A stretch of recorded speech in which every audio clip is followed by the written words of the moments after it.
Hello નમસ્કાર, અમારી channel ઉપર નવા હોય તો અમારી ચેનલને સબસ્ક્રાઇબ કરી નાખજો। બનાસકાંઠામાં કોંગ્રેસ સરકાર। વાત કરીએ કે જે 10 વર્ષ બાદ કોંગ્રેસને વિજેતા મળી છે। સખત મહેનત કરતા ઉમેદવારોને 2024ની ચૂંટણીમાં વિજેતા મળી છે।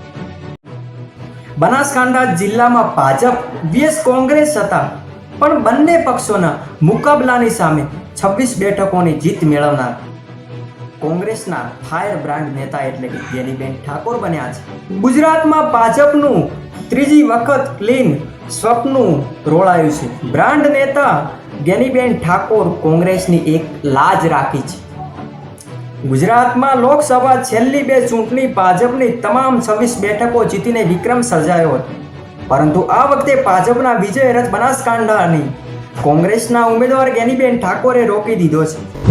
કોંગ્રેસના ફાયર બ્રાન્ડ નેતા ગેનીબેન ઠાકોર તેમની જીતથી સાબિત કરી બતાવ્યું કે રાજકારણમાં કંઈ અશક્ય નથી। બનાસકાંઠામાં જીત મેળવી ગેનીબેન ઠાકોર માટે જરા પણ સરળ નહોતું, પરંતુ ટિકિટ મળી ત્યારથી જ તેઓ આત્મવિશ્વાસ સાથે રહેતા હતા કે તેમની જીત પાકી જ છે।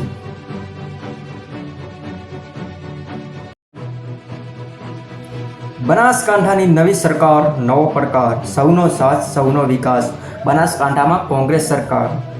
આ વિડીયો પસંદ આવ્યો હોય તો આ વિડીયોને લાઈક કરી નાખજો। અમારી ચેનલ પર નવા હોય તો અમારી ચેનલને સબસ્ક્રાઇબ કરી નાખજો। ધન્યવાદ।